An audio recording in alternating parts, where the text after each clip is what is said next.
Welcome back. P4 విధానం ప్రారంభోత్సవ కార్యక్రమంలో ప్రస్తుతం చంద్రబాబు మాట్లాడుతున్నారు. లైవ్ చూద్దాం. చదువుకుంటున్నాడు. అప్పటి నుంచి వెళ్ళి కంపెనీని ఎక్కడికక్కడ నడిపించిన తర్వాత గర్వంగా చెప్పగలుగుతున్నా ఆవిడ చేసిన పని విధానం వల్ల ఒక్క సంవత్సరం కూడా నష్టం రాకుండా, ఎలాంటి తప్పుడు పనులు చేయకుండా, ఎలాంటి ఫేవర్స్ తీసుకోకుండా 30 సంవత్సరాలుగా హెరిటేజ్ నడుస్తా ఉందంటే ఒక ప్రొఫెషనల్ కంపెనీగా అది ఆ కంపెనీ చూపించే సమర్థత.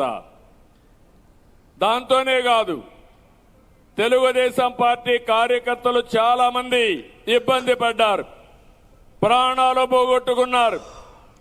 అలాంటప్పుడు నా మనసు చాలా బాధపడింది. నా కోసం తెలుగుదేశం పార్టీ జెండా మోసే కార్యకర్త ఈరోజు చనిపోయాడు, వాళ్ళ పిల్లలు అనాథలైపోయారు. నేను ఆదుకోకపోతే ఏమవుతారని ఆలోచించి ఎన్టీఆర్ మెమోరియల్ ట్రస్ట్ పెట్టి, ఆ ట్రస్ట్ ద్వారా ఎవరైతే యాక్సిడెంట్లో చనిపోయినా, రాజకీయ వైరాల వల్ల చనిపోయినా, చంపబడినా అలాంటి పిల్లల్ని చదివించి ప్రయోజకులు చేసిన పార్టీ తెలుగుదేశం పార్టీ. దానివల్ల వాళ్ళ జీవితాలు బాగుపడ్డాయి. మొదటి రోజుల్లో వాళ్ళు అడిగేవాళ్ళు నన్ను, మీరు చదువుకు నేను పోయేవాడిని స్కూల్కి, ఎక్కువ సమయం వాళ్ళతో గడిపేవాడిని. జీవితంలో ఏమవుతావు ఇప్పుడు అడిగాను పిల్లల్ని, జీవితంలో ఏమవుతావు ఏంటి నీ కోరికని అడిగారు. అదే మరి వాళ్ళు అడిగితే వాళ్ళు అనేవాళ్ళు, మా నాన్నను చంపిన వాడిని చంపిన తర్వాత ఏం చేయాలని ఆలోచిస్తానని ఆ పిల్లలు చెప్పేవాళ్ళు. అప్పుడు నేను వాళ్ళందరినీ కౌన్సిలింగ్ చేసేవాడిని.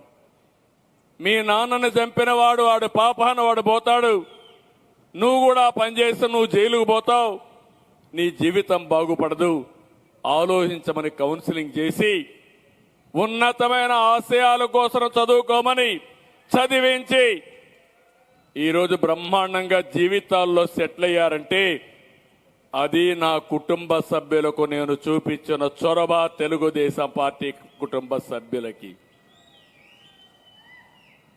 ఈరోజు మీరు ఒక్కసారి చూస్తే సమాజంలో 78 సంవత్సరాలైన స్వాతంత్రం వచ్చి అంబేద్కర్ గారు రాజ్యాంగాన్ని రాశారు, రిజర్వేషన్లు పెట్టారు. స్వతంత్ర భారతదేశంలో స్వతంత్ర పౌరులుగా ఉండి మనం అభివృద్ధి అవుతామని ఆకాంక్షించారు.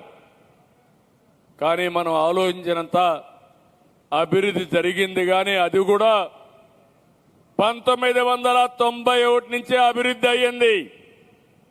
ఇక్కడుండే మీరందరూ ఒక విషయం గుర్తుపెట్టుకోవాలి. మన తెలుగు బిడ్డ పివి నరసింహరావు గారు ఆర్థిక సంస్కరణలు తీసుకొచ్చి దేశం యొక్క దిశ మార్చారు. అంత మునుపు ఏ పని చేయాలన్న డబ్బులుండేది కాదు, అరాకొరా వచ్చేది.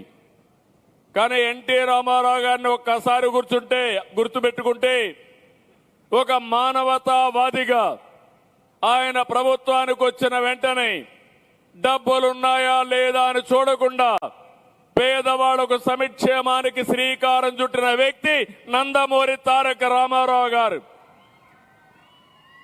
₹2 కేజీ బియ్యం, పేదవాడికి శాశ్వత గృహ నిర్మాణం, రైతులను ఆదుకోవడానికి హెచ్పీకి ₹50కే కరెంటు,